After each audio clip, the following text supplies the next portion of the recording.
বন্ধুরা কমপ্লিট হয়ে গেল আমার চাপা শুটকির পিঠা।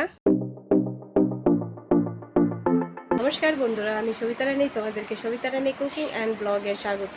তো বন্ধুরা তোমরা কেমন আছো? নিশ্চয়ই ভালো আছো। আমি অনেক ভালো আছি। তো বন্ধুরা তোমাদের সামনে আজকে আরেকটা নতুন ভিডিও নিয়ে হাজির হয়েছি।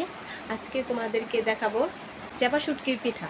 তো বন্ধুরা তোমরা কি কখনো চাপা শুটকির পিঠা খেয়েছো কিনা অবশ্যই কমেন্ট করে বলবে। তো বন্ধুরা দেখতে থাকো প্রথম থেকে লাস্ট পর্যন্ত চাপা শুটকির পিঠা। চাপা শুটকির পিঠার জন্য আমি কি উপকরণ নিয়েছি দেখো। এখানে আমি চাউলের গুঁড়া নিয়েছি, এখানে আমি কাঁচামরিচ নিয়েছি, রসুনের কোয়া আর পেঁয়াজ, আর এখানে নিয়েছি শুটকি। তো বন্ধুরা তোমরা দেখতে থাকো চাপা শুটকির পিঠা। চাপা শুটকির পিঠার জন্য আমি প্রথমে জলটা গরম করে নিয়েছি, গুঁড়াটা ফ্রাই করে নিব। পরিমাণ মতো আমি লবণ দিয়ে দিতেছি, ফ্রাইটা করে নিব চাউলের গুঁড়া দিয়ে।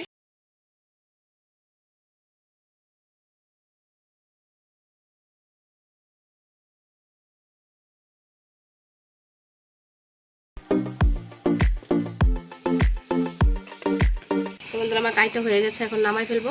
তো বন্ধুরা আমি চাপা শুটকি পিঠার জন্য আমি কাই করে নিয়ে এসেছি আর চাপা শুটকি ভর্তা বানিয়ে নিয়ে এসেছি। তো দেখো চাউলের গুঁড়া দিয়ে কাই করেছি।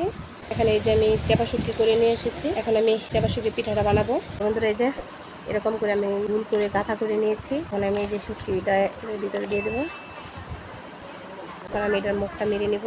এখন আমি এটাকে গুল করে নেব, এরকম করে গুল গুল করে বানাই নিব। কমপ্লিট হয়ে গেল আমার চাপা শুটকির পিঠা। এরকম করে আমি পুরাটা চাপা শুটকি পিঠা বানিয়ে নিব। কমপ্লিট হয়ে গেল আমার চাপা শুটকির পিঠা। এখন আমি তার মধ্যে ভেজে নিব।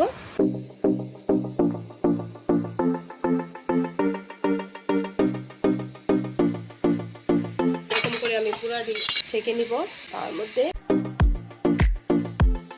আমি পুরা সবটি পিঠা ছেঁকে নেব। দেখো পিঠাগুলি কি সুন্দর ফুলেছে, একদম তেলের পিঠার মতো ফুলে গেছে।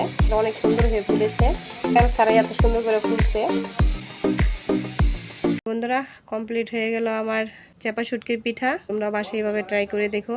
তো বন্ধুরা আমার পিঠাটা যদি তোমাদের পছন্দ হয়ে থাকে তাহলে অবশ্যই সাবস্ক্রাইব করবে, লাইক কমেন্ট শেয়ার করবে, আর কমেন্ট করে তো বলবে যে কিরকম হয়েছে।